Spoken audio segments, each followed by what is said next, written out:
was a Christian. Kanotinga bulungi. There was a Christian who embraced Islam. Waliwo mukristaayo naye n'amala n'asiramuka. And read Surah Al-Baqarah and Imran. N'asoma surati ya Bakara. And he used to write the revelations for the prophet.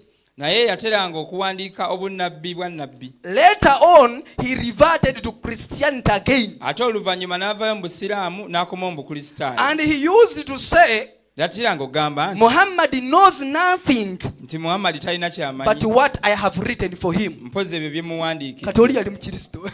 Kati bajja ne bamukolako daawa ne bamusiramula. Bwe bamala omusiramula n'agati akemunsiramule kati kampandika obubaka n'atandika okuwandiika. Bwe yamala biwandiika n'abisomamu nga biri awo tebitegerekeka biri mu nsanafu Swatina mule ekitegeeza ensanafu Swatina hali ekitegeeza enjuki Swatina jini sula ya mizimu n'agati kati bino mbirabye tebiri mu makulu n'akoma weno mu kanisa kati mbivuddemu nzizeyo mu Kristo. Kati bye mugoberera naye yabiwandiika yabivaamu.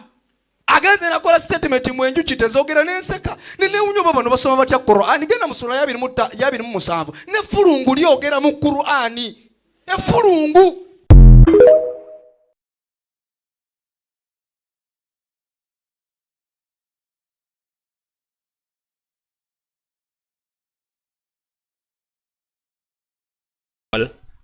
Assalamu alaikum wa rahmatullahi wa barakatuhu.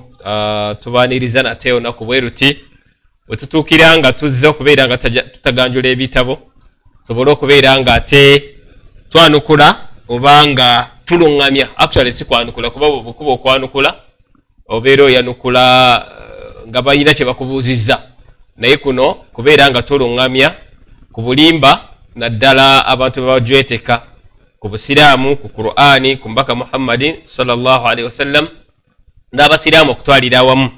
Twebaza Allah atuwadde akaseera akalungi okuva omulundi guli ate okutuusa olwaleero. Tumusaba atwongere obulungi ate tubule okubeera nga atuwa obulamu obulungi tusobole okubeera nga tubeerawo ate tubeere nga tusobola okutambuza omulimu gw'olw'ensonga nti buno obuvunaanyizibwa bwa buli musiraamu kubeera nti guno omulimu ogukola kyoba olaba ku Dawa TV tero bagamba nti oyinza okubeera nga tolina capacity oba nga tolina busobozi bugukola naye at least oteekamuko ku nsimbizo oba no sharinga oba no taginga no likinga byonna n'obikola n'olaba nti oyongeddeyo omulimu guno okubeera nga gugenda mu maaso lubeerera.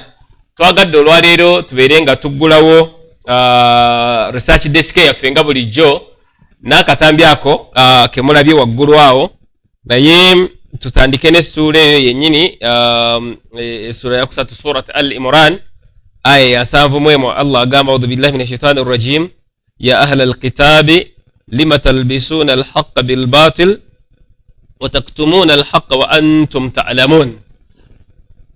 Idhan twagala okubeera nti tutandikira awo bwe tutyo, ne mu kutandikira awo twagala okubagamba nti musembere kwegamba manyi bwe tugenda mu kweyanjula wano tugamba nti musembere omuntu kirasi etandise beera nga oyita banno abataginga mikwano gyaffe ba sister ne ba brothers abatera okutaginga awo bataginge obayite obagambe nti essaawa yeeno yennyini endaganye eno tugiyita jogo programu eno research desk tugiyita jogo empanga kwegamba bwebeera nga etandise ate omuntu obeera bagamba nti mpa akatebe edda waliwo enjala eyaliwo mu biseera ebyemabega eri abaana ab'ennaku zino bali myaka 3 tebagirabako naye nga waliwo enjala mpa akatebe kugamba omuntu nga bw'aba atambula n'alaba wali emmere ng'asaba busabi katebe atule naye nga basaba akatebe nabo beeyaguza lujjo. N'olwekyo eno program mpa akatebe jogo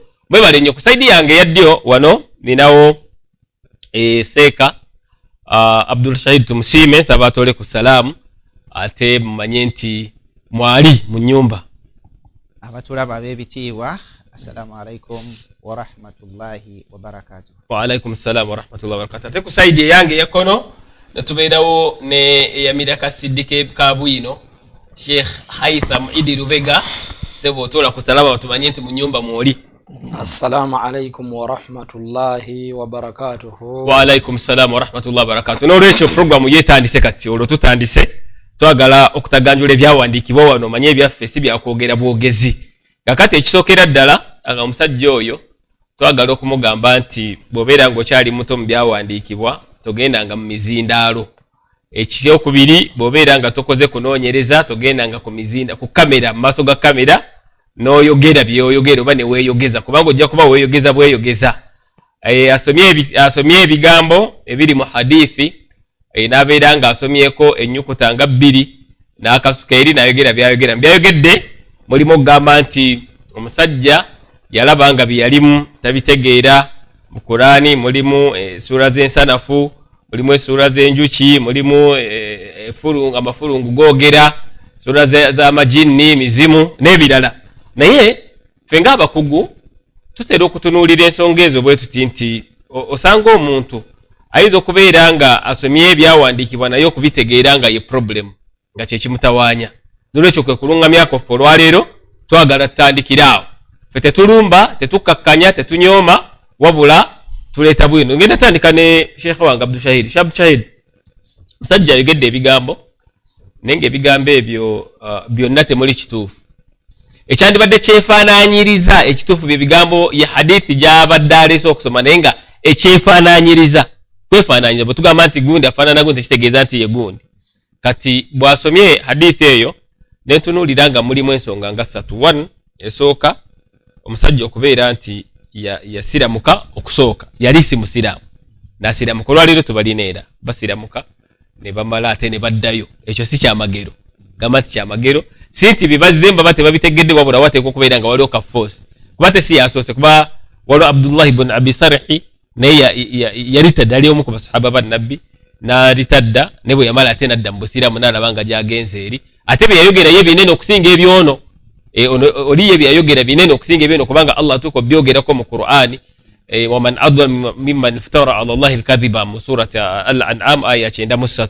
Ani asinga buli azamaanyi okusinga oyo yakunja ku Allah obulimba ng'agamba nti Muhammad wabeera nga akibwako obubaka nange bujja kunzikako, bwabeera nga akibwako Qur'an nange jja kunzikako nga Allah bwagisa ku bantu. Allah agamba nti walam yuha ilayhi shay'an, nga talina kyamukako yadde. Naye amala n'abitegeera n'akola atya? N'adda mu busiraamu. Ekyokubiri kwe gamba nti mu Qur'ani mulimu essuula z'ensanafu. Ekyokusatu amafulungu googera. Then ekyokuna ye musajja okubeera nti yawandiikanga obubaka. Seka nga tetunnatandika ekyokuwandiika obubaka ekyo njagala buli ali eyalaba Dawa TV asooka kijje mu bwongo nti Qur'ani teyajja nti mpapula nga baziwandiika. Qur'ani yakka ngeka ku mwoyo gwa Nabbi Muhammadin sallallahu alaihi wasallam nga Allah bwatugamba mu sura ya 26 kutandikira ku aya 192 paka 195, wa innahu latanzilu rabbil alamin, in Qur'ani yassibwa omulezi w'ebitonde Allah, nazala bihi ruhul amin, yajireeta yali malaika Jibrilu ala kalbika litakuna minal munzirin, eri omwoyo ku mwoyo gwo. Kakati oli bw'abeera nga agamba nti yali awandiika obubaka, teyawandiika teyawandiika kitabo nti kizze nti akoppa wali awandiike, oba tegerekese bulungi. Lwekyo tutandikiddeawo Sheikh. Alhamdulillah, nahmaduhu jalla jalaluhu wa nusalli ala khatamil anbiya'i wal mursalin, wa ba'd. Abebitiibwa abatulaba, assalamu alaikum wa rahmatullahi wa barakatuhu. Wa alaikum assalam wa rahmatullahi wa barakatuhu. Ensonga gye tuliko nsonga nkulu. Nga bulijjo abantu abanoonya okulaba nti la ilaha illallah evaawo bibalina okukola. Yuriduna an yutfi'u nura Allah bi afwahihim. Bibalina okukola n'akwata ekyawandiikibwa. Ekisinza okuneewuunyisa ne aya yagikwotinga naye teyagisoma, ati nga tagimanyi byetegeeza. Yagamba bugambi sura ya 3 aya 7 naga kansome hadisi, nagamba kansome hadisi. Naye nga yanditandikiddeko aya, kubanga aya yemuwa hadisi. Aya nemugamba ki? N'ava ku aya then nadda ku hadisi. Ekyokubiri ku hadisi eno teyandisomyeko katundu, yonna yandigimazeeyo ne tumanya nti ayogera mazima. Era ku programu wano Allah bw'anaaba tusoboze tujja gisoma tugimaleyo inshallah. Ekiraga nti yalina intention etali nnungi, era nekiddayo ku aya nti kukweka ki? okweka mazima ate nga bamanyi amazima kubanga naye abadde amazima agamanyi abadde agamanyi kubanga mu aya eno seeka Yes. Allah agamba billahi minash shaitani rajim ya ahla alkitab abange mwe bannanyini bitabo Yes. oba bannanyini ekitabo lima talbisuna alhaqqa lwaki mukweka amazima bilbatil mu butali butuufu wataktumuna alhaqqa wa antum ta'lamun era nemukweka amazima nemuvuvuba amazima ate nga mumanyi kati intention ye ebadde sinnungi kubanga eyo aya nyini jakotinze mu surati al-imran aya 7 Allah gamba lwaki mukweka amazima nga mumanyi wa antum ta'lamun nga mugamanyi kakati naye kyakoze amazima abadde agamanyi naye nakola atya nasomako katundu nagamba bino ebyawasi bijja kunkuba engwala era aya yali eyogera ku abo bwe bati yes nti abantu mu amazima mugamanyi naye mubikkako ne mwagala okuyisaawo kyemukola kyemwagala and I think that is not right for a man of God, the man who is speaking on behalf of divine message yandibadde nga ali sincere with the word of the Almighty. Ati bwabeera sincere ate endiga zijja kubula. ekyokusatu mu hadith eyo Sheikh simanyi oba tutandike okusumba tutandike seka tutandike omuli gutandise seka kale kangendere ddala ku hadith yennyini aya yo tugisomye yes tugisomye tugivunudde katugende mu hadith yennyini hadith eno yennyini yasomyeko kyayagalako kyokka n'akomaawo naye nga katugisomeye tugimaleyo yes abatulaba seko ogenda kutuvuunulira okay hadithi narrated Anas radiyallahu anhu hadithi yayogerwa Anas Allah busime there was a Christian who embraced Islam waliwo mukristaayo eyayingira obusiraamu and read Surat al-Baqarah and al-Imran nasoma Surat al-Baqarah ne al-Imran and he used to write the revelation for the prophet era yalinga awandiika obubaka eri nabbi sallam. Later on he reverted to Christianity again oluvannyuma ennyo n'addayo mu bukristaayo and he used to say era bwe yadda mu bukristaayo n'abeera ng'agamba Muhammad knows nothing Muhammad talina kyamanyi but what I have written for him. naye nze bye muwandiikidde. Then Allah caused him to die Allah omusajja oyo n'amutta and the people buried him. abantu ne beekuŋŋaanya ne bamuziika. But in the morning naye ku makya they saw that the earth had thrown his body out. ne bagenda otuuka ku ntaanaye ne balaba nga ensi oba ettaka limuwandudde. They said, ne bagamba this is the act of Muhammad and his companions. bino bikola bya Muhammadi ne basahaba be. They dug the grave of our companion baasimye oba baasimudde kuba kusimula entaana ya mukwano gwaffe and took his body out ne bajjayo omulambo gwe because he had run away from them. kubanga yabaddukako. They again dug the grave deeply for him kati ne baddamu ne basima bana banne ne baddamu ne basima entaana nga mpanvu okusinga kweri. but in the morning ne bamussaayo naye ku makya they again saw that the earth had thrown his body out. era ne basanga nga ensi oba ettaka limuwandudde neera. They said, ne bagamba this is an act of Muhammad and his companions. bino bikola bya Muhammadi ne basahaba be. They dug the grave of our companion and took his body outside. baasimudde entaana ya mukwano gwaffe ne babeera nga bamugjayo For he had run away from them. kubanga yabaddukako.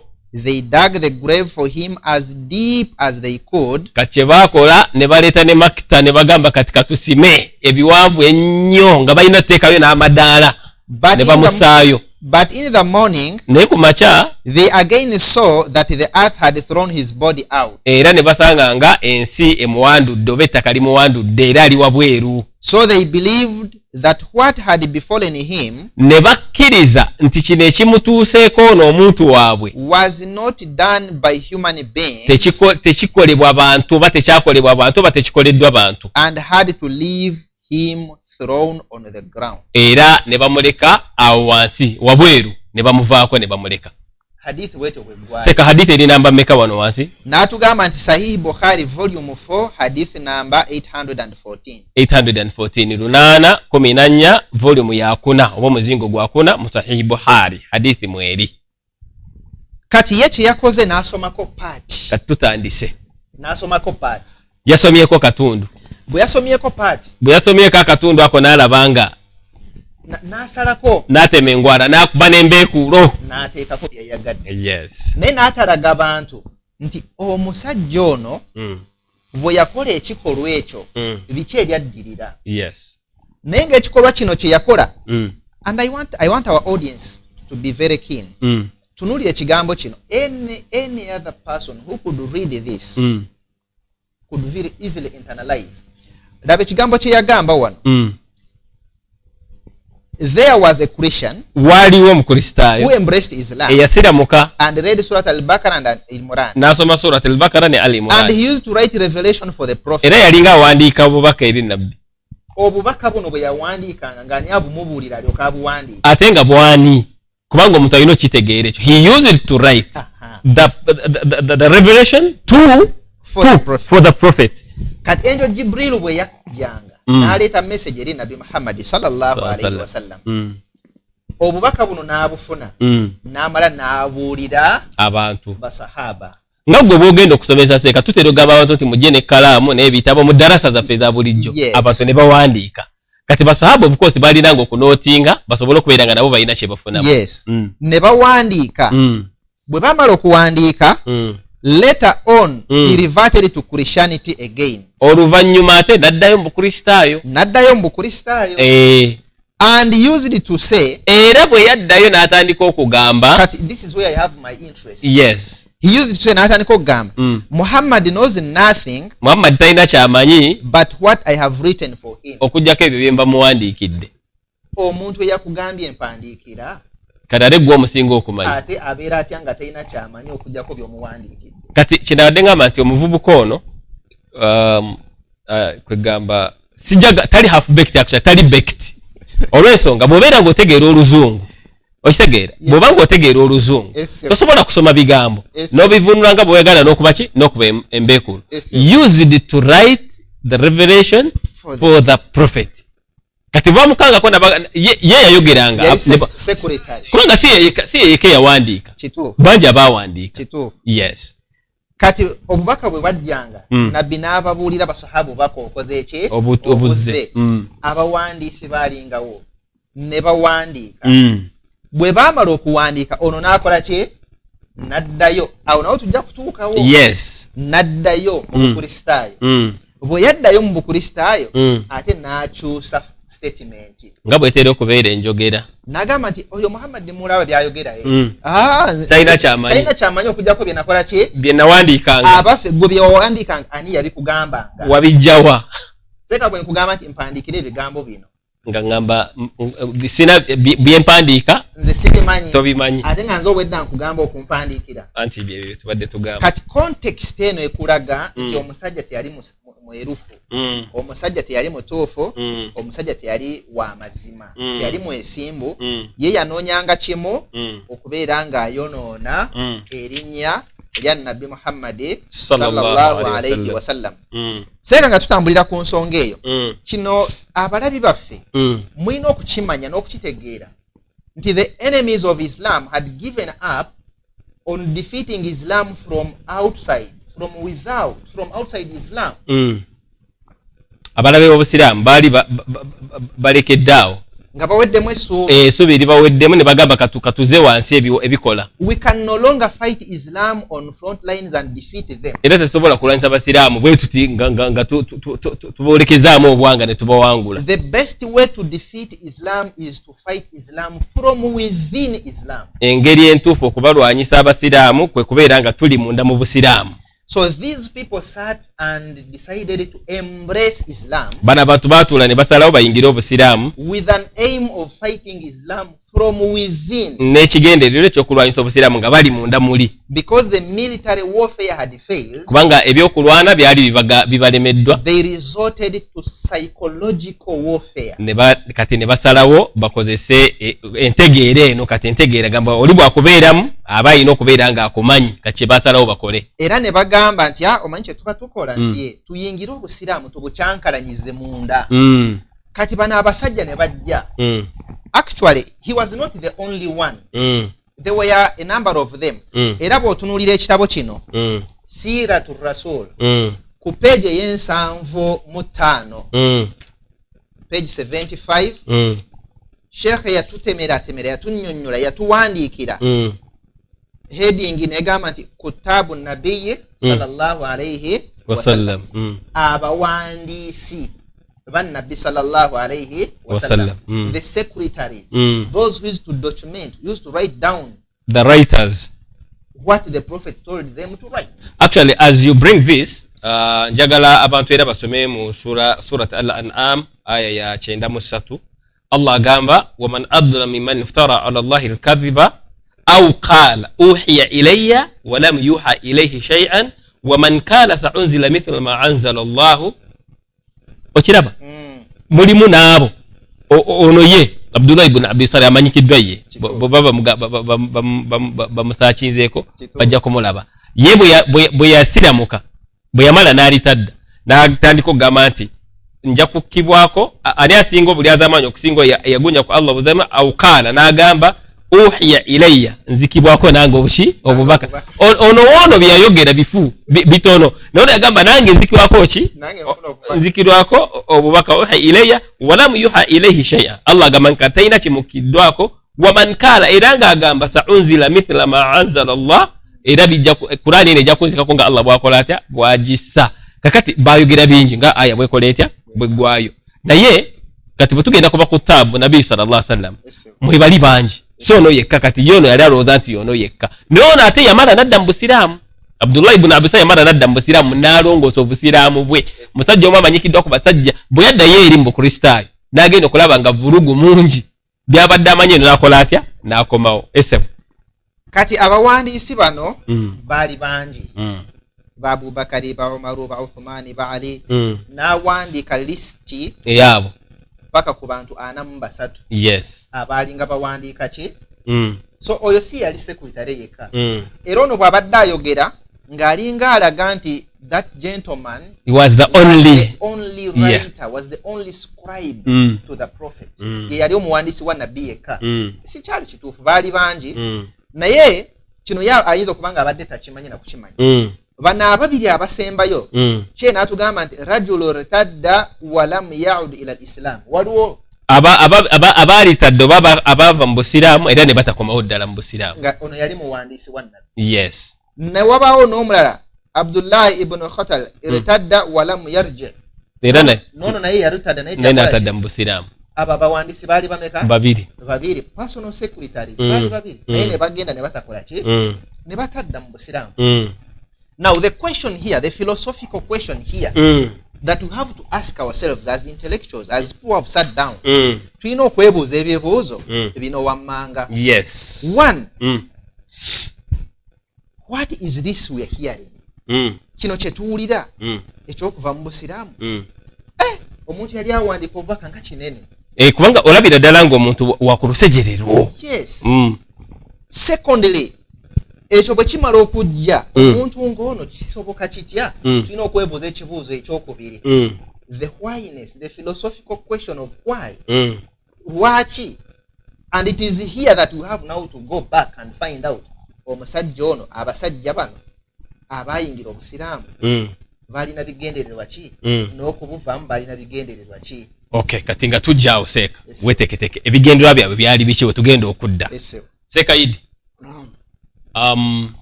omusajja ono ebigambo byabigedde gamba eno programu ya leero tuyinza ogimalako obudde buwanvu naye tujja genda ku budde bwaffe bwa bulijjo.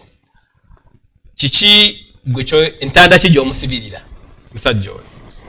Alhamdulillahi rabbil alamin thumma salatu wassalamu ala rasulillahi alkarim. Ekisookera ddala abantu kye balina okwetegereza naddala bannamikutu ababeera ku mikutu ateeka okwegendereza byojja ku mikutu ayinza okubula. Kati bw'osanga abantu ng'abo bano abaana bagundi ba Bible evangelism era ng'abaana bo bali ku mulimu olina okumanya bakozi kubanga basasulwa. Kati ono akusasula ateekwa okulaba ayagala footage tegereka bulungi oba kikola amakulu oba tekikola amakulu sulayo tewali buzibu tegereka kubanga oli yali ku mulimu omwezi bwe guggwako ogenda kulaga ki. Kati oba kikola amakulu oba tekikola amakulu kola ki. Ye yennyini atusomedde n'atugamba nti oli yasoma Qur'ani ng'asoma suratul Bakara ne suratul Imran. Natugamba nti nammwe muba mukakasizza ti Qur'ani eno bulijjo gye mujolonga ate waliwo abagisoma nako. Tetulinayo bujulizi bwonna butulaga muntu yasoma ku Bible. Tebuliyo se. Tetubulina. Omuntu n'asoma ku Bible n'afunamu ekyokwebulira. Naye naawe ne hadithi gy'oleeta tegereka bulungi. Egamba nti yasoma suratul Bakara ne suratul Imran. Kaakati olw'okuba nti bambi tomanyi tugenda kukusomesa. Zino aya zoogera ku bannanfuusi. Tegereka bulungi. Abannanfuusi be baki? Bannanfuusi omuntu amanya amazima n'agakweka n'agaganda. Niyo ngeno okungulwa akulaga nti muki. Kati bw'ogamba nti Muhammad sallallahu yali ayogera bulimba wali badde ng'otulaga mu hadithi nti nedda omusajja ebigambo ye yabiwandiikanga ne hadithi etandise egamba obubaka bwakkiranga ku ye. Kitegeeza n'ono omuwandiisi yali badde talina wa bujja okujjako ng'omubaka amaze mugamba. Tegereka bulungi. So muganda waffe yeetaaga kulungamya bulungamya. Kansooke nsomeko wano mu Qur'ani sura ya 22 aya ey'omunaana. Suratul Hajj. Allah agamba nti wa minan nas ne mu bantu mulimu oyo awalaza empaka mu bifa ku Katonda awatali kujja kukumanya awatali kwesigamira ku buluŋŋamu oba ekitabo ekitangaavu. Hadithi olw'okuba nti okulembeza butayagala busiraamu ojongeramu ebigambo ebitaliimu tensanafu zawandiikanga ate biki byafulungu zayogera. Kaakati gwokyogera bwogezi nti effulungu lyayogeranga naye bw'otuula awo mu bwongo obwo gwe tolabanga ekyo kyamagero kyamaanyi effulungu okwogera. Gwe just ewuwo ne bw'obanga oleze kabebiko ka mwezi gumu oba kannaku 2 ne koogera okakanyuga eri noga nti kino naye effulungu okwogera gwe tolabanga ate ekyo kyamagero nnyo. Era ffe ekyo tetukigaana obwonde obuyinza bwa Allah. Tegereka bulungi. Ate nga effulungu okwogera obubaka obwo Allah yabuwa Jibuliru n'abuleetwa Muhammadi sallallahu kubanga bamunyumiza ku bintu by'ataafuna yali taliiwo ne bamunyumiza nabunyumiza amunyumiza ya Allah ne bwe yaliwo ne bwe yaliwo nga mu suratul Jinn. Naam. Nga amajini gazo okuwuliza Qur'an yeti yamanya kuba yali tagalaba. Jibuliru yamugamba Allah ng'agambye Jibuliru ati mugambe nti waliwo ekibinja ky'amajini ekizo okuwuliriza ki Qur'an ng'osoma nga tamanyi nakumanya. Of course kuba yali muntu. So muganda wange njagala kumugamba wano mu surat Tauba aya ya 32 wallahi Allah yabamanya. Allah yabamanya. Tegereka byonna bye mugenda okukola Allah abamanyi. Allah atumanyi. Allah okumanya nga atumanyi nnyo. Ekintu kyokola kyokka sigwa asoosa okukikola. Oddira mu bali mu bigere abaakukulembera mu buki mu butakkiriza. Allah agamba atya baagala okuzikiza ekitangaala kya Katonda n'emimwa gyabwe. Kyokka Katonda n'agaana wabula ajja kujjuza ekitangaala kye newankubadde nga abatakkiriza beetamiddwa. Obusiraamu ne bw'onojja n'emimwa gyo n'oteekawo ebitaliiwo tosobola kubuwangula. Ekyo nno kankiddemu okyetegereze bulungi. Bangi bavumya obusiraamu wano goyinza n'okuba wakayingira Kampala bavumya obusiraamu. Abamu bookeza embizi nga bakoze n'enkuŋŋaana zaabwe z'abalokole ne bookya embizi ne bateeka mu mpapula z'amawulire ne balinnya ku Qur'ani ne bagikanyuga. Twali esonda eri abasajja ne bakwata empapula za Qur'ani ne batandika okugabulirako embizi. Nabo baaliwo Katonda alabika ali wano najja na kaveera naye njagala kutikka loole. Kati sooka weetegereza ebigambo by'osoma kubanga wennyini w'obadde osoma aya zoogera ku bannanfuuse. Tegereka bulungi. Katandikire ku aya ey'ensanvu. Tegereka bulungi. Aya ey'ensanvu egamba etya ba'udhu billahi minash shaitani rrajim. Otegere nti be baali boogerako be bannanfuuse. Ekyokulabirako olwaleero kye njagala okuwa. Waliwo olwaleero omuntu ava mu busiraamu ddala ayinza obboogerera ebirungi ng'amaze okubuvaamu tasobola kubuvaamu n'aboogera birungi. Kati Allah agamba atya mu suratul Imran aya y'ensanvu gwe nno wasomye ensanvu mu emu tegereka bulungi ne Allah atutegeeza bw'ati lwaki bannanyini kitabo muwakanya ebigambo bya Katonda nga nammwe mulaba nti ge mazima gwayogeraawo naawe okimanyi nti Qur'ani ge mazima naye olw'okuba nti obusiraamu tobwagala Allah abuuza nga tayagala ansa kubanga akimanyi nti mukimanyi nti Qur'ani ge mazima era agamba lwaki muwakanya amazima lwaki muwakanya Qur'ani nga ate mugamanyi nga ge mazima tegereka bulungi abange bannannyini kitabo aya 7 lwaki mutabula amazima n'ebitali bituufu ne mukweka amazima so nga nammwe mumanyi muddira amazima ne mugateekamu obulimba muddira amazima ne mugateekamu obulimba kati saawa eno badde otunenya n'otugamba nti effulungu lyogera kati effulungu bwe libanga lyogera mbadde nsaba omwami oyo toddamu kusoma bayibuli na kugiranga nti kitabo kya Katonda kubanga nabo tugenda kuleetamu ebisolo nga bikola ki nga byogera seka va ku bisolo nga tonaleeta kisolo eyesebo emizimu Katonda ngamba side eri ya bayibuli kati zino line nabo basomera abakkiriza mu church omufunye bulungi emizimu nga Katonda yenyina ayogera n'emizimu namala n'agituma n'ogituma tekisobola kubeera mu Qur'ani ngamba ayogera n'emizimu n'agamba mbatumye gende kati ebyo singa byali mu Qur'ani seka soma line eyo basekabaka ekisooka basekabaka ekisooka kankituukemu wano kituukemu lwaki tuleeta enyiringa zino agambye 2:2 ye tayagala kitabo kirimu bisolo byogera na mizimu kitegereka bulungi 2:2 wagamba abwe wati paka 2:4 Mukama n'ayogera nti ani anasenda akagwa yambuke elo musubriyadi agwe omu n'ayogera bw'atyo n'omulala n'ayogera bw'atyo awo ne wafuluma omuzimu ne guyimirira mu maaso ga Mukama ne gwogera nti nze naamusendasenda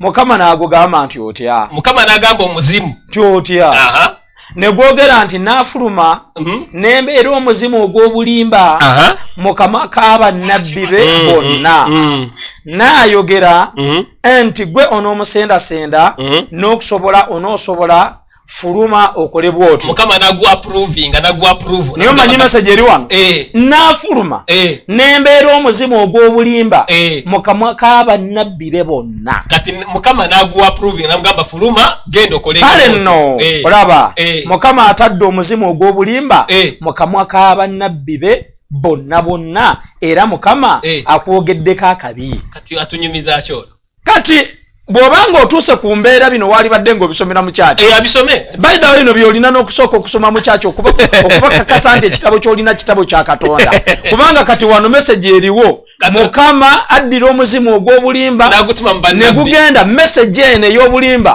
ne guteeka mu bannabbi tegereka bulungi ebyo tebisobola kubeera mu Qur'ani kino kitabo kiteeketeeke kati bw'ogamba nti ebisolo byogera effulungu zoogera kati kamalo okubikulya wano mu kubala kitegereka kubala agamba atya kubala 22 line ya 28 bikula nange omukulu oyo atayagala bitabo birimu bitonde birala byogera omanyi mmwe manyi Allah yagamba nti dhalika mablagahum min al-ilmi ekyo kyekikomo kya mu kumanya kati gwomanyi enti ebitonde byokka bye bayita abantu okitegedde ne mulimu ebitonde ebirala nga Allah okulaga obuyinza bwe n'okwogera byogera kati gwatogamba nti nze bye bitabo ebirimu egundi effulungu ezoogera kati okubala 22:28 wogamba bwe wati Mukama n'ayasamya akamwa k'endogoyi negamba Balamu nti nkukoze ekigwo okunkubanga emirundi endogoyi ngegamba Balamu endogoyi eyogera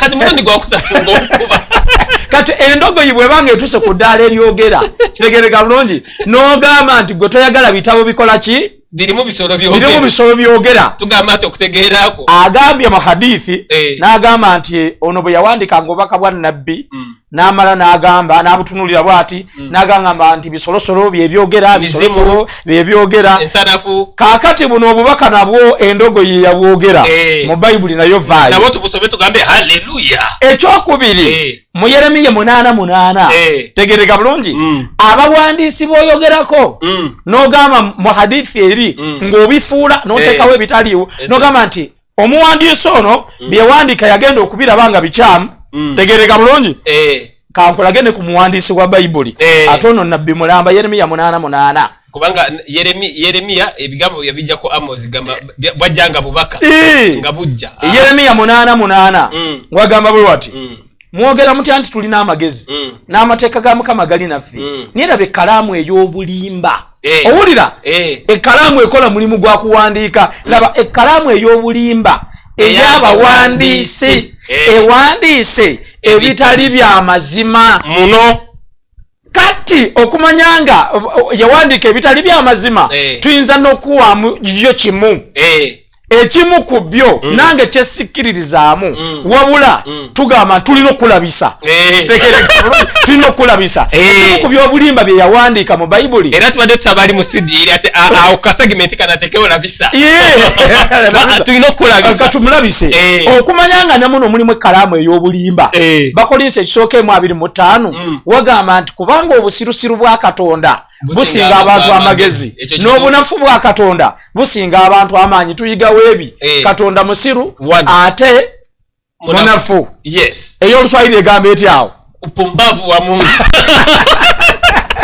ey'Oluzungu egamba the foolishness of God. Genda obikulewola osome abali abatulaba babi 1 Corinthians kitegereka bulungi genda ogisome chapter 1 verse 35. So bw'ogamba nti bino bye yawandiikanga byali bya bulimba tegereka bulungi ebigambo by'omuddu ono avudde mu Busiraamu Obusiraamu tayinza bwogerako kirungi kati naawe nga bw'otayagala Busiraamu toyinza bwogerako birungi tegereka bulungi so kansooke nkomaawo then decide eyo toyaziza kakati nga tudda side eno Abdushahid wadde osimbyewo akati what was their intention because bano okuyingira Obusiraamu ate babuveemu and they do whatever they did that was waliwo hidden motives gye bali. What was that? Neyaza moderator wano tubadde tutuuse ku philosophical questions ebbiri. The first philosophical question was the whatness. Sekaidi Skeira agambye munno mumwetaaga bakuba bucupa genda maaso Seka mutumidde ate luli yasaba enamba yo omuyitani Skeira Seka esebo. We have two philosophical questions here. Yes. Ebibuuzo bino ebibiri bikulu. Ekimu kye kituleese wano the whatness.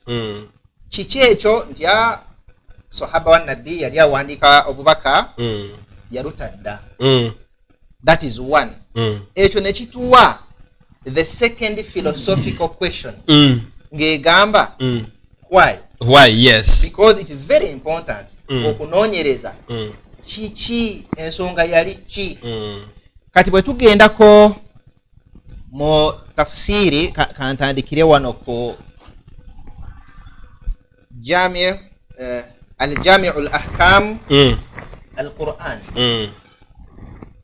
Eno tafsiri ya Imam Qurtubi. Jami' al-Ahkam al-Quran. Ku aya eyo yennyini muganda waffe gye yasomye suratu Ali Imran sura ya 3 aya ey'ensanvu mwemu. Sekaidi Jacinta Queen Allen mujukira mu kuvula twata katubeera naye wano tacha inabya kagambe lero mwe kataddeko kokana na deri ne yesigama.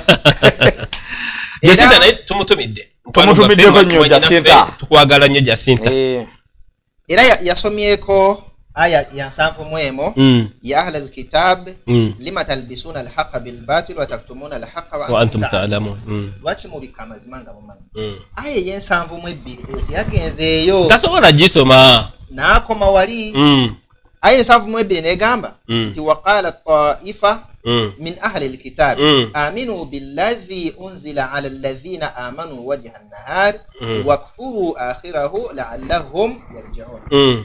Nti abange mmwe ekibinja mu bo a group Taifa ekibinja mu ahlul kitab yes these Christians and Jews and the Jews yeah era kyekiri kyenakugambye nti after failing to fight Islam from outside they decided to sit and make plans to fight Islam from inside yes kati bano batuula ne bateesa ne bagamba tukole tutya aminu billadhi unzila ala alladhina amanu wajhan nahari mukkirize muyingire obusiraamu wakufuru akhirahu naye bwe munaamala mubiveemu lwaki laallahum yarji'un oba oliawo akakodi yako kajja kukola abantu babiveemu tageti yabwe yali ki one to weaken Islam from inside era kyova olaba abantu ng'aba Abdullahi ibn Salam ojjukira history ya ghazwatul Uhud olutalo we lwatuuka ng'amagye g'obusiraamu 1,000 geekuŋŋaanyiza gagenda kulwana n'omulabe amagye 10 meka 3 a ratio of 3 to 1 ono Abdullahi kubanga yeye yali mu Yudaya amaze okukola ki okupanga ne basimbula ne bagenda nga banaatera okutuuka battlefield n'akyusa abantu 10,000 bimeka abannanfuusi banne be yayingira nabo nga baze ku ddiiru eyo n'abajjayo ne bavaayo lwaki laallahum yarji'un oba oliawo basahaba bali abasigadde bagenda kudduka bagwemu amaanyi yes bupondooke omubakattibwe nga ye yali missoni yaabwe naye tebaakifuna tu laallahum yarji'un oba oliawo oba n'abasiraamu abapya abayingidde obusiraamu bagenda kupondooka bagambe ate oba olaba oli omusajja abadde awandiika wahayi adde awandiika obubaka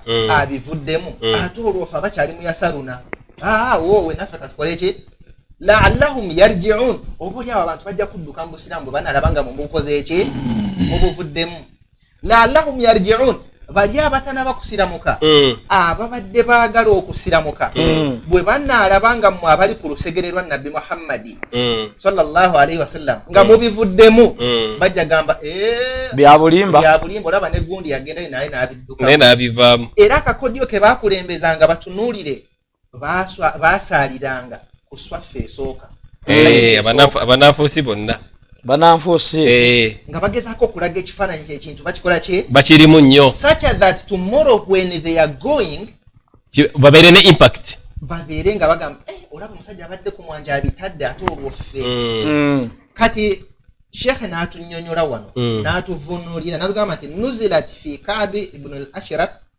wa Malik ibn Saif wa ghayrihim nti aya eno yakka ku basahaba bano n'abalala abangi abatali bano bokka oyo yasomyeyo hafu eyo n'akuba enduulu n'abalala bangi naye n'agamba qala ba'dhuhum li ba'd kati wano we wali kyetuliko ne bagamba abamu mu bannaabwe nga batudde mu lukiiko nga bateesa tukozese kakodiyo ki Muhammad ono n'obusiraamu nga bitufuukidde bizibu abantu basiramuka baggwawo tukoze tutya ne batuula ne bateesa ne bagamba udhuhiru liman bi Muhammadi fi awwalu nahari thumma kfuru bihi akhirahu mugende mwolese obukkiriza eri Muhammadi mu bantu mu lujjudde naye oluvannyuma mubiveemu fa innakum lwaki what is the mission what is the aim what is the purpose what is the target that is the philosophical question we are answering now the whyness lwaki fa innakum idha fa'altum dhalika bwe munaabanga mmwe ekyo mukikoze ne mubuyingira ne mumala ne mukola ki ne mubuvaamu dhahara liman yatba'uhu irtibati fi dinihi kijja kulaga bali abadde bamugoberera mu ddiini ye irtiyab fi dinihi bajja kutandika okubuusabuusa mu ddiini ye fayarji'una an dinihi ila dinikum fayarji'una an dinihi ila dinikum bave mu ddiini ye kubanga baali basuubira nti eddiini ya Muhammadi mu butategeera bwabwe bo baali basuubira nti bakomewo mu ddiini yaabwe nti ekyo bwe munaakikola kijja kulaga eri bali abakola ki ababadde bamuukira nti ate oba olaba ne bana abadde ku lusegere bakoze eki bakivuddemu era n'agamba nti wano wayaquluna inna ahla alkitabi a'lamu bihi minna mazima bana abasajja bananyini kitabo bamumanyi nnyo olaba nabo bamuvuddemu kitegeeza sibeke sibituufu kati kino nekitulaga nti from time start bana abasajja tebajja mu busiraamu lwa mazima ga busiraamu bajja mu busiraamu nga bazze kubulwanyisa nga bamaze kutuula ne bapanga ne bapulaninga ne bagamba nti bwe tubanga tunalwanyisa obusiraamu tusooke twefuula abasiramuse ate tubeere bakumwanjo tubeere ku lusegere wali ku kiddo ate twolese nnyo nti tulina imaani ate tulage nnyo twatiikirire tumale tubiveemu tubisuulewo bwe tunaabivaamu bali abalala laallahum yarjiun oba oli awo kinaateeka wasiwasi mu mitima gyabwe n'okubuusabuusa fayarjiuna an diinihi ila diinikum bajja kuva ku ddiini ya muhammadi badde mu ddiini yammwe obukristaayo ey'obuyudaaya era oyo abadde Imam Qurtubi yes Imam Ibn Kathiri ku aya yemu era naye tiyawukana ku kigambo kyani ku nsonga eyo enyinyonyola yaabwe bonna yemu nga bakakasa ekigambo ekyo nagamba sekanga ogenda ku imaamu oyo aya eyo yennyini gy'obaddeko kiriza shekhe waffe Abdulrazak Matovu tegereka bulungi akutegeeza ebigambo bino aya y'ensanvu ne sharehe yaayo nekigambo ekibiina mu bannannyini kitabo mukkirize bwe byassibwa kwabo abakkiriza abasiraamu mu matandira g'emisana nate mubiwakanye ku nkomerero yaagwo olw'eggulo oba oli awo ne baddirira sharehe egamba mubikkirizenga ku makya g'olunaku n'oluvannyuma mubiwakanyenga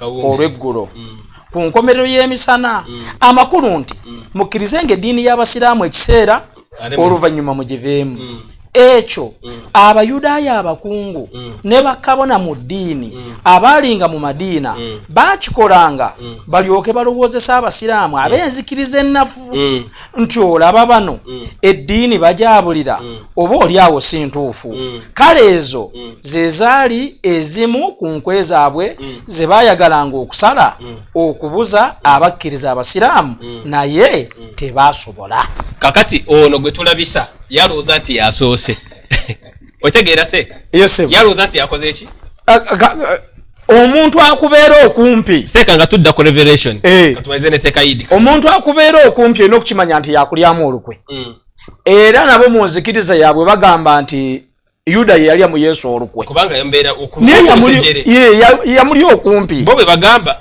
kati twagala babuuza ye bwabanga yamulyamu olukwe kubanga hadithi gy'oleeta omusajja oli agamba nti Muhammad byayogera temuli nze muwandiikira noono Yuda agenza okulaba nga Yesu byakola temuli n'amulyamu olukwe ekiboozo Yuda kye yakola mu ky'okulyamu Yesu olukwe kirungi oba kibi kati naffe tusinziire ku ekyo tukugambe nti ogoberera Yuda oba ogoberera Yesu tuba tetutegeera byawandiika oba muwe kyakulabirako kya Uganda gwe tewalabanga Pulezidenti Museveni akola n'embabazi eyamwesimbako n'atandika okuba gavumenti amagye amavundu bangi bibigaawo kikyoyogerako gwe kyotamanyi seeka tukomyewo mu Ibn Kathir ensonga eyo kati abasajja bano nga batudde basala pulaani ne bagamba bwe mugenda eyo omanye tuli ku mission we are going on a mission tugenda nga tuli ku kigendererwa bwe tunaamala tubiveemu abantu banafuwe naye ne bagamba wala tudhihiru ma biaidikum ila almuslimina fayuminu bihi wayahtaju bihi alaikum bwe mugenda yeeri temubabuulira amazima agakwata ku nabbi Muhammadi agali eno mu Tawreeti ne mu Njiri yes mubikweke temutuukira te ne mwasa ebyama byaffe nti kituufu Bayibuli simanyi Evanjiri simanyi ani Tawreeti Enjiri bimwogerako ebyo temubibagamba lwaki kubanga bwe munaabibagamba fayuminu bihi ne babikkiriza wayahtajuna bihi alaikum bajja bikozesa nga bwino kubakuba kati mubisirikirire era bano abasajja bwe bajja tebaayogera ebyogera ku nabbi ebiri muki mu Tawurati neki n'Enjiri ne basirika ويقولون إذا gabagamba شيخ ناقامت ويقول لا تظهروا ما عندكم من العلم للمسلمين bimwine byamazima mmwe tembigamba basiraamu fayata'allamunahu minkum bajja bitegeera n'okubasinga mmwe bajja kubibasomako babibasomeko ate babitegeere wayusawunakum fi bajja kubenkana mu kubitegeera wayumtazuna bihi alaykum li shiddati al-imani bihi ate obudde bwe bunaatuuka bajja kubeera mu mutazi bajja kubitegeera nnyo n'okubasinga mmwe ate babikozesa okukola ki kati these people came to Islam not because they wanted to know the truth, but they came with intentions. They came with the intention to fight Islam from within. Era okuvaamu kwabwe tekitulaga nti baali balabye amazima era okukakasa nti baali tebalabye mazima ebyo ebigambo bya hadithi gyakoze eki gye yasomye nti omusajja bwe yagenda n'agamba nti Muhammad tena kyamanyi okujjako byenkoze eki byempandiise ekibuuzo byewandisa ni yabikubuuliranga meaning he did not have any point to make. Now amidst this suratul munafiqun tegereka manubona Allah yabogerako dabo nanfusi waliwo akantu kenasoma ku social media oli yali agamba mukwano gwe namugamba mbadde wanonga mbadde mu Qur'ani nga nsoma naye nine sura gye mbadde soma ne kulowooza ko nnyo ali nambuuza sura ki mukwano namugamba suratul munafiqun abera kulabisiza kakati bwogande suratul munafiqun atutegeeza mu suratul munafiqun yangaga musatu a'udhu billahi minash shaitanir rajim bismillahir rahmanir rahim idha ja'aka al munafiquna qalu nashhadu innaka rasulullah innaka la rasulullah wa ya'lam wallahu ya'lamu innaka la rasuluhu wallahu yashhadu innal munafiqina lakadhibun. Kano kembadde njagalayo akawasi ako bwe babanga bakujidde gwe Muhammad sallallahu alaihi wasallam abananfusi bagamba nti tujulira nga tukakasa nga mazima gwe oli mubaka wa Katonda ne Katonda amanyi nga ddala gwe oli mubaka we so nga Katonda ajulira nga mazima abananfusi balimba tebakakasabye boogera kakati bo lubeerera kati olaba ono gwe tulabisa byasoma yezebu takakasabye ayogera andi omunanfusi anti kakati bannaye tusooke tugende ku segment eno kubanga eno point nkulu siyakwogera kwa bisolo eya revelation kubanga omuntu ayinza okubeera n'alowooza nti kituufu ono omusajja kuba waliwo ne hajjati wano hajjati Fatuma kansome wano message ye hajjati Fatuma agamba baseeka mututangazeemu kituufu ddala effulungu lyogera oba abadde yeyogeza bweyogeza ndowooza okiraba so if you don't elaborate more about the revelation omuntu ayinza okusigala n'omusiramu kakati hajjati waffe ono nayinza okubeera agamba neddala effulungu lyogera so about the revelation obagamba nti nalinga mpandiika revelation okitegeera Qur'an eno okukka kwayo seeka okukka kwayo just a verse and we translate it for them bamanye kubanga oli bwawulira ekigambo suratul jinni suratul maryam suratu kikyategeeramu kubanga nagamba nti eno sura ya jinni okitegedde onte sura ya ante suratul bakara oli naabanga abuzaabuziddwa kubanga ekigambo sura kitegeeza ekyafaayo obafuna bulungi sinti eno sura mbu y'amajinni ge gakola gatya ng'egoogera era Muhammadin sallallahu alaihi wasallam yakkibwako obubaka nga bumukkako nga bwolaba nti malaika yabuleetanga ng'ebutuusa kwani ebutuusa ku ye so 2 minutes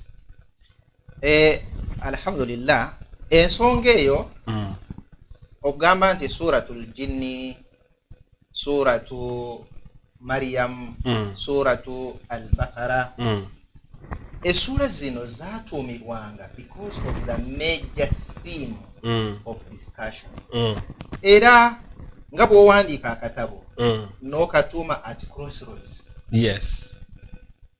content major theme of discussion you are trying to elaborate that era Allah okutulaga nti suratul Baqara lwaki kubanga essuula eno eyogera ku kyafaayo ky'Ababanu Israila n'ente suratul Maida lwaki etumibwa suratul Maida emeeza olw'emmere emeeza eyakka okuva mu ggulu ate nga nabbi yagisabye babbano Isirayiri bagambye Isa alayhi salam nanzil alayya ma'idatan min as-sama hal yastati rabbuk Mungu asobola okutusiza emmere okuva mu ggulu liyakuno ebere the first and the last of its kind ida al-awwalina wa akhirina sura netumibwa Maida suratu Maryam lwaki Maryam kubanga eyogerako Maryam mama wani nesi surati ya Maryam specifically mbu ya Maryam yajogera because the major theme is talking about Maryam the mother of Jesus. The same to surati Naml. Suratu Naml. Why suratu Naml?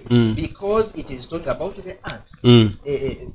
Insana zayogera ne Nabi Sulaimani ku biseera bye suratul jinni lwaki kubanga tunyumiza details ezikwata ku ki ku majinni suratul rahman lwaki etunyumiza ku bitendo bya Allah byokusaasira kwa Allah fabi ayi ala ya rabbikuma tukadhiban bimeka Allah omusaasizi byabawadde byemugenda okubanga mukola ki mubuusabuusa so esura ezo bwezito bwe zaatumibwanga amannya ago okusinziira ku major topic major point eri mu ki mu sura tunulako mu Bible lwaki tukiyita lubereberye yes why do we call it Genesis the first book in the Bible because it is talking about the genesis of the world the creation of the heavens and the earth why do we call the second book Exodus because it is talking about the exodus of the children of Israel from Egypt to the promised land. Yes. Ate kano kosoose tokeerabira kano aka Genesis kano newankubadde nga kafu ati katukatwala bwetyo olwekyo kaffe tuli babwino wakitegedde tuli babwino tusobola omulambululiraawo nawe tusobola okuleeta nalabira ddala nga bifu ya Genesis kati esura zino lwaki eyitibwa olubereberye kubanga eyogera ku lubereberye ku ntandika y'okutondebwa kw'eggulu n'ensi na bikidonda ebirimu oba bituufu oba bifu is another topic of discussion. Yes, true. But why was it called the Genesis? Okuva lwaki bakiyita okuva kubanga kyogera ku kuva kw'abaana ba Isirayiri okuva mu buddu e Misiri okugenda mu nsi ensuubize yensonga lwaki bakiyita okuva kutoka abaleevi lwaki bakiyita abaleevi kubanga bano baalinga baweereza ku kyoto kya Mukama nga be abasembera ku kikulutaali naye mu Luswayiri kitegeeza kirala ate naye Buswayiri tebakita baleevi tetwagala ovunule baleevi ne Walawi baba batamiivu edoboze nokijjayo omukozi abantu balina okitegeeza batamiivu bwe kidda ku numbers okubala lwaki kubala kino kyali kira kyakubala abaana baki Bayisirayiri muddemu mubala omuwendo gw'abaana baki bakyali abo oba bakendedde oba beebo yes lwaki bakiyita kyamateeka olwokubiri Deuteronomy kubanga amateeka 10 agaweebwa Musa ku lubaawo yakomawo n'asanga nga basinza akayana n'agakuba wansi ne gakola ki alwa ekisooka kyabula balina kyakubiri anti kiri kyamateeka yakikuba wansi gala amateeka 10 yasanga basinza akayana kati balinawo kyakubiri yes kati bwatyo Musa n'abeera forced okuddayo awandiika ate kyebava bakiyita olwokubiri kumbukumbu mu Luswayiri kumbukumbu la Taurati ekijjukizo kyaki si original kati amannya gano okuweebwa ebitabo it is because of the major topic major theme of discussion kati gwe ino okutwala obuvunaanyizibwa obuuze ene sura lwaki bagiyise sura tulujini tekitegeeza nti amajinni sura yago gagijjawa go eyogera ku bitendo n'ebikolwa by'amajinni obuno bwalinga bubaka nga bubikulirwa nabbi Muhammad sallallahu alayhi wasallam nga yatubuulira Allah byamubikulidde nti waliwo istamaa nafar min aljinni mazima ekibinja mu majini gabaddawo ne gakola ki negakuwuliriza ng'osoma Qur'an obadde togalaba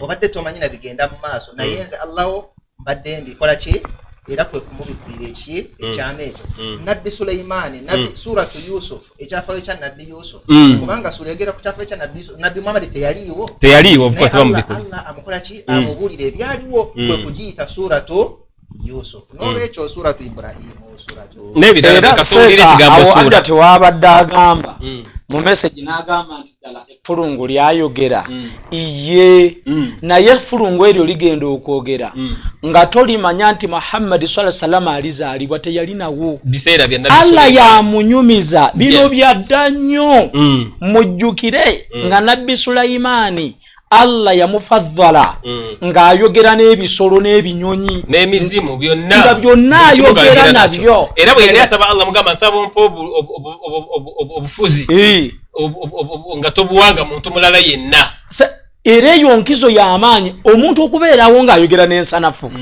n'effulungu kubanga no mu Qur'ani yagamba ng'effulungu limutegeeza nti nina gye mbadde nsanzeeyo ekibiina naye omukyala n'abakyala gwe twaliise kabaka naye n'abakyala naye nga yasuduna lishamsi nga bavunamira njuba ndunillah ne bava ku Allah effulungu lye lireeta message nga lirireetera nabbi Sulaiman si nabbi Muhammad si nabbi Muhammad bino nabbi Muhammad babimu Allah bimunyumiza nti byaliwo nga tonnaba kujja tulina kola ki tulina kwebaza nabbi Muhammad sallallahu alaihi wasallam eyajja Allah n'amusaako obubaka naffe ne tutegeera bino ebyaliwo edda Sulaiman ng'ayogera n'ebinyonyi n'effulungu imagine n'atuuka ne ku mbeera n'egamba yagamba effulungu n'aligamba gw'osanze omukyala nga bavunnamira njuba kogezo nimba ngenda kukubonereza kati kitegeeza nti ono yamufaddala nnyo yamuwa obuyinza n'amugulumiza gwe kakati ekinyonyoyinza kisangawo kibonereza kati kitegeeza nti bagamba bakola ebyamagero nange nga pasita ayogera n'ekinyonyi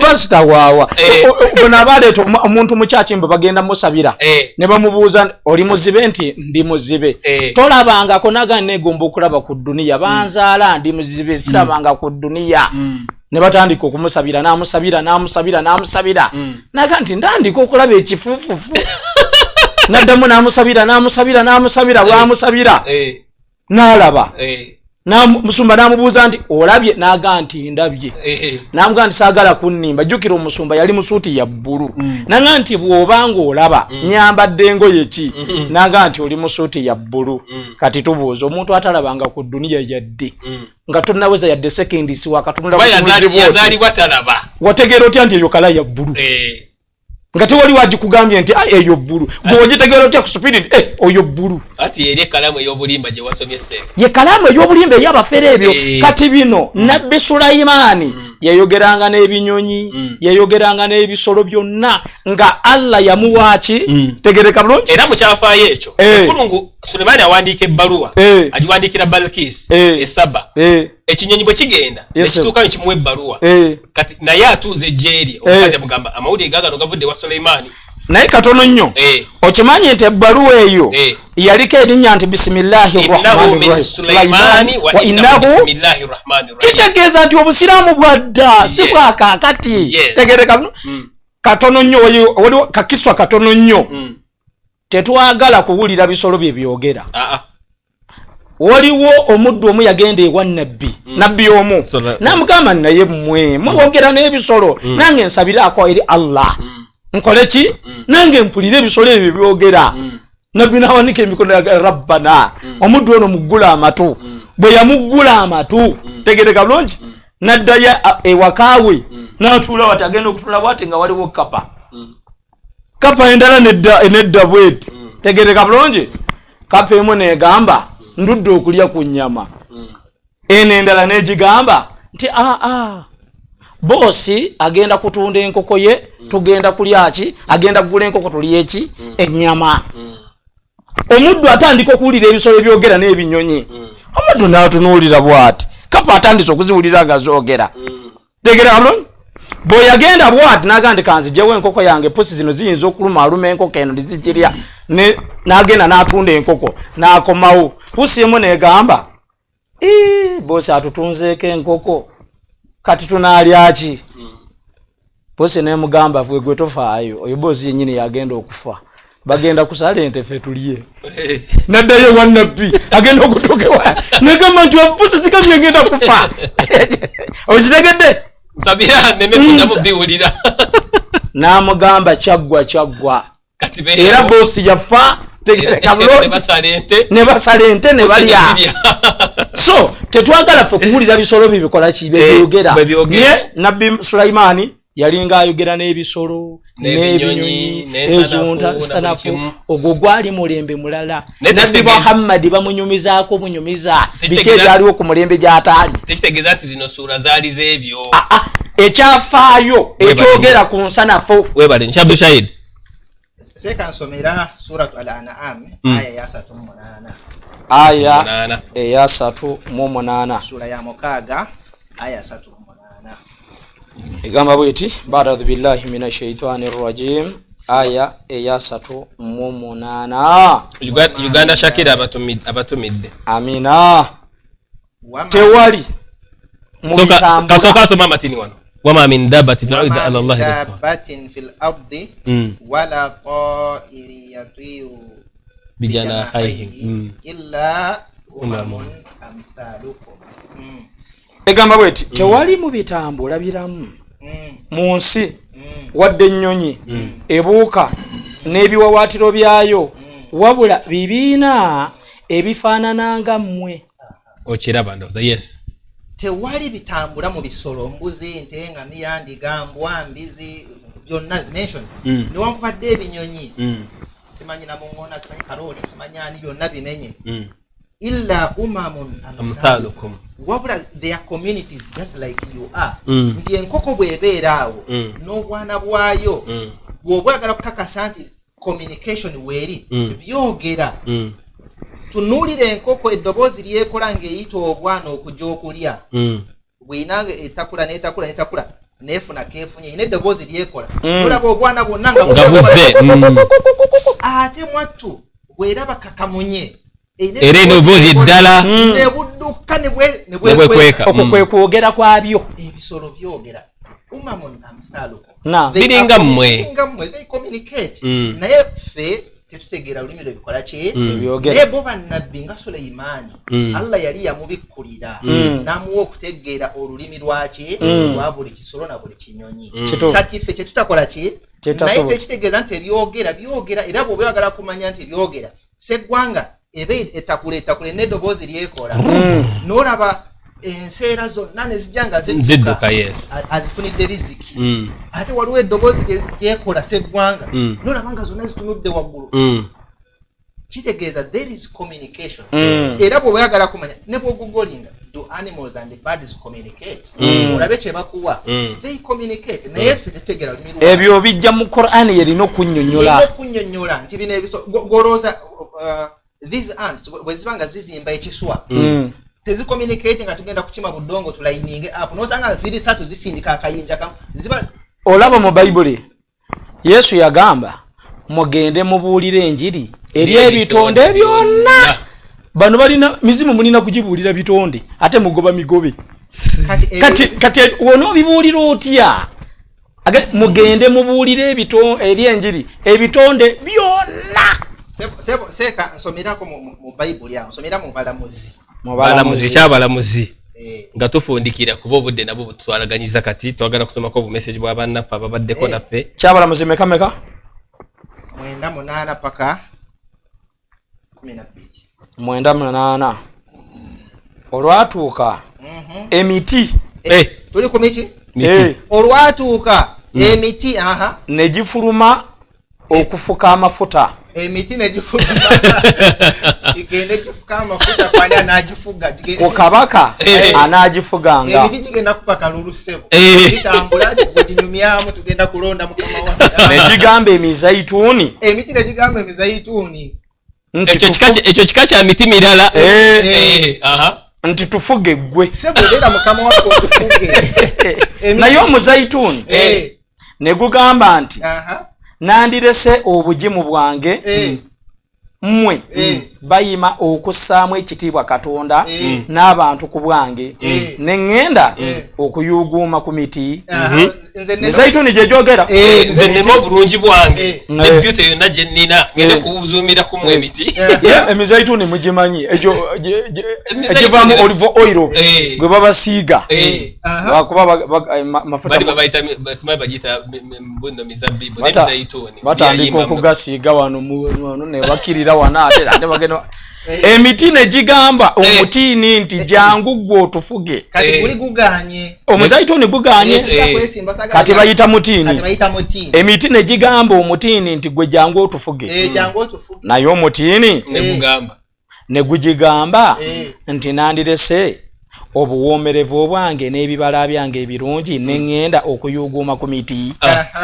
miti gikola ki giteesa ginyumya toddayo ku kusoma bayibuli kubanga bino biri mu bayibuli nayo gisengukemu bannange omuzabbibu ne gugigamba nti nandirese omwenge gwange ogusanyusa Katonda n'abantu nengenda okuyuguuma ku miti guno muzabbibu ate tetujja bimalayo emiti gikuŋŋaanye kati njagala kuba kaluginyu katulonde gwo tufuge Yobu 12:7 yes seka bira tuwemu ko dakiika awo katono twongere mu kaawo katono paka tutandise butandisi tubadde tumaliriza naye katutandike Yobu 12:7 bagwe emiti wagisangawo nga ginyumya gigenda kulonda gwe sijja bawuzumirako miti mmwe naye nga nagwo muti oliyo osanga omulalu n'omutunuli agamba laba omulalu ono nga agamba gwe mulalu ate so nagamba ne gifuluma gyatambula emiti ne kyoka bayibuli bannaye gina ne polingire gye kitaji naye nno buuza ensolo zinaakuyigiriza n'ennyonyi ez'omu bbanga zinaakubuulira lyeffulungu eryaleeta meseji eri Sulaimaani limubuulira kakati na wano egamba abweti naye n'obuuza ensolo zinaakuyigiriza n'ennyonyi ez'omu bbanga zinaakubuulira oba yogera n'ettaka linaakuyigiriza n'ebyennyanja ebiri mu nnyanja binaakunnyonnyola byonna ebyo mpuuka nkejje mukene wano waninawo kyenzudde mumulina kwogera na mamba kitegereka bulungi oba n'empuuta kati bano twagambye tuze kulabisa tumaze nawedde sembyayo kale Ezekiel 3:9-17 Ezekiel 3:9 Kurani bweyogera ku bintu ne bibasukkako okubitegeera ne balabanga tebabitegeera babivuma buvuma seka ate mbadde bagende wa imamu bamubuuze nti owa ebintu bino bitegeeza ki binsuseeko seka mbadde ngenda kuleeta Genesis entandikwa y'obusamize nga Katonda atuma enkoko nga zimwanukula bwe kiri mbadde ngenda bireeta soma Ezekiel meka 3:9-17 naawe omwana w'omuntu bw'ati bw'ayogera Mukama Katonda Mukama agamba Ezekiel enti yogera n'ennyonyi ez'engeri zonna buli kika kya binyonyi na kisige simanyi fulungu simanyi Katonda agamba Ezekiel genda oyogere n'ebinyonyi byonna buli kika na buli nsolo ey'omu nsiko nti mukuŋŋaane mujje mukuŋŋaane enjuyi zonna eri saddaaka yange gye mbaweerayo saddaaka ennene ku nsozi eza Isirayiri mulye ennyama munywe omusaayi. Mukama Katonda agenda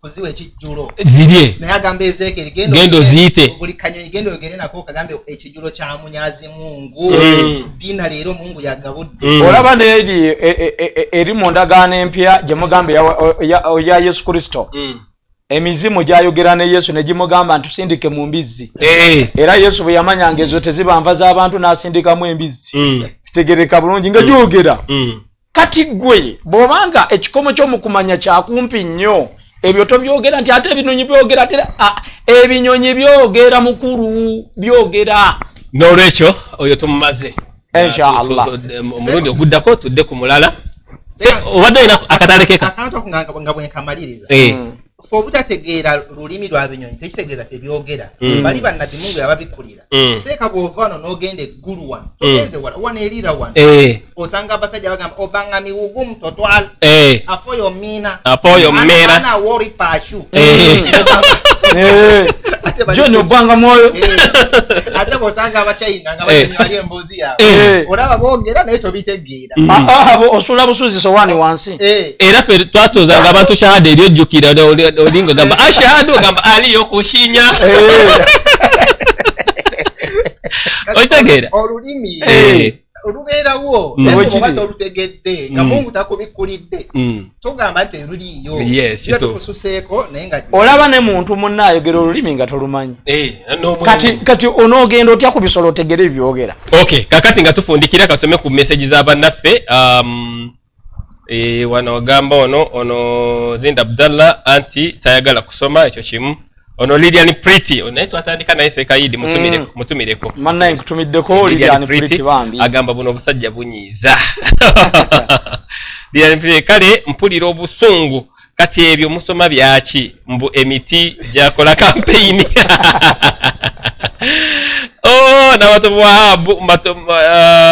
Matobu Wahabu agambye bannaye mutubuse onagambye Ashrafu agambye mwebale omulimu guno nsaba Allah abagale era abalungamye amina nababuze abalungamye emiti gyali gigenda kufuka ekirabika gyali giva mutulo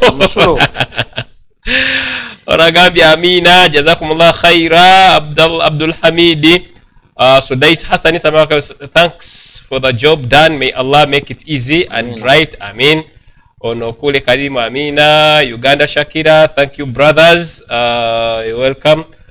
Brilliant Hakim ataginze ataginzera zinda. Assalamu alaikum warahmatullahi wabarakatuh. Ashina ila tonede salam nakam brothers and sisters in Islam atode salam. Wagala bajisome batyando zabadde abuuza kati Flavia lwaki musoma bubi Bible anti yatuli tuweereza message nti wano wegamba bweti ate wano musobye mwe muti kati ennyiriri tuziranze tubadde tukusaba sister waffe omulungi Flavia ogisome bulungi gwe nyirize tusomye ozisome bulungi. Brilliant Hakim ataginze bangi barakallahu fika. Shidi muyigirize endiga ezo mazima bagamanyi naye bebuza amagezi. Thanks our Sheikh Brilliant Hakim. Takia taginze jazakumullah khaira. Jamila mwebale nnyo bulijjo akakalenzi nkalaba ku TikTok naye kantama, thank you so many. Jamila sijja kuddamu ebibuuzo. Sijja Adam ebibuuzo, musajja addamu ebibuuzo. Yes. Sentongo agamazima gatalina kubuusabuusa. Taginze Aisha. Muhammad Chaze, how are you going to stop Muslims who confront them? Sikashahid, we don't have a solution of our people and we don't own them. We're confronting that to our owning. And I have to be sincere. Some of these people who go there, they are funded. Yeah, they are funded, and actually most of them are not Muslims. That's what they should know. Yeah, basingo kujisi basira. So chiste kaidi. Senta Mushabani, Teddy Nomu, Yamuvamu, Ngobi Ali, Labisa Sheikh. You wanna reply them, listen to this channel. On ZX Abdallah game boya galako genda ku channel no. Megirize ndigezo share more explanations about amafulungu agogera oba bali bogali bagogera ko ndoze shitwa kinyonyodde. Scaler mwetaga kuba buchupa totukuba buchupa munayiga buizi mwenye naffe. Ismaili Effendi Uganda shemba buza waliwo kubayigiriza ba Yesu abamuvamu ate gundi teyamuvamu Yuda yamuvamu ne bava mu ddiini ye. Yes baliwo ndoza ne Uganda bafeme. Allah reward you abundantly. Jamila Nabatanzi the Queen. Assalamu alaikum warahmatullahi wabarakatuh basheikh bafe. Ndoza tujja kubeeranga program fe kumaseka katalekeka. Sheikh Abdul Shahid katalekeka. What's your message, last message? My last message to our brothers and sisters in Islam. Betaaga kuddayo tutuule eddiini yaffe tugiwa obudde. Yes. Gende wa imaamu, gende w'omuwalimu, gende wa seeka yenna. When you come across such communication from such people, go back to our scholars and consult them and let them guide us. And to the non-Muslims? To the non-Muslims, the truth is clear. Okay. We cannot compare light with darkness. Byonna bye mwekwatako ebijja kuyamba mukkirize la ilaha illallah Muhammadur Rasulullah. Shahidi Lwenga, message esembayo eri abasiraamu. Message yange esembayo eri abasiraamu ekisookera ddala gwolaba ku TikTok, Facebook n'ebirala byonna nga si musiraamu ng'agezaako okwataakinga obusiraamu, kikubeere mu bwongo tayinza kwogera kirungi ku busiraamu kubanga si be bakitandiiseewo. Allah yatuuka n'okuboogerako nti bakyusa amakulu g'ebyawandiikibwa. Ati nga bw'olaba mu Suratu Tawba aya 32 kitegereka bulungi so oyo takumalira budde wabula olina kwekuumira kukumanya onoonye okumanya era kati programu zinga zino muzijumbire osheyaringe kitegereka bulungi abantu bategera amazima nti ge mazima ate daawe eno tugikole ffenna naye bw'obanga olina kyoyize kituse kwoyo atamanyi naddala nga tutandikira ku bantu ba famire zaffe abatali basiraamu abantu abatwetoolodde tomujerega yogera naye mu bulungi nga bwe tukola ku Daawa TV by the way omuntu oba oyagala okumukolako daawa sooka mufole mukwano gwo ajja kuwuliriza by'omugamba kubanga abakimanyi tono mukwano gwange abatali basiraamu njagala bagamba ekigambo kimu sooka oddira obwongo Katonda bwe yakuwa obutuuze mu bayibuli okwagala kuno sooka okugyewo osome bayibuli eyo olabire eddala kituufu mu butuufu bayibuli eno kyekyalisanya okubeera ekitabo era kyekinantwala limuyite eggulu kyekinantwala mu ggulu kubanga Katonda yakuwa obwongo obwawula entengotengo ku ntula twasomyeyo lineage netukugamba nti ngevvoola Katonda kubanga obusirusiru bwa Katonda businga abantu amagezi gwali eyandaba saawa eno nemmala nkuyita omusiru ogamba nti olaba abadda wa TV kati Katonda yaba abeera omusiru nga gwe naawe obusiru tobwagala Katonda oyinza mumutenda ekitendo ekifaanagana bwe ekitondi Katonda musiru so oteeka okuddira obwongo obubwo buteeke mu bayibuli olabire eddala nti mu butuufu yayokya siramuka Allah akuyambe otegeera amazima mwebale nnyo bannaye mwebale ababaddeko abalabi baffe abalungi ku Daawa TV tubagamba nti mugende maaso n'okusubscribinga mulikinge musharinge byonna mubikole kubanga ezo zonna mpeera ekyokubiri buli bigambo tubeera nga tuliko bitwale nga bikulu ate naawe kola research eyo okusingako ku ebyo ebyawandiikibwa tubireeta ne tubireetera mwebale nnyo mbadde ne mukadde wange Sheikh Tumusiime Abdul Shahid ne mukadde wange Idi Haitham Lubega nange Baguma Abdul Karim omutesesero omwanjuzi ku research desk ey'olwaleero tusinkane ate omulundi oguddako. Assalamu alaikum warahmatullahi wabarakatuh.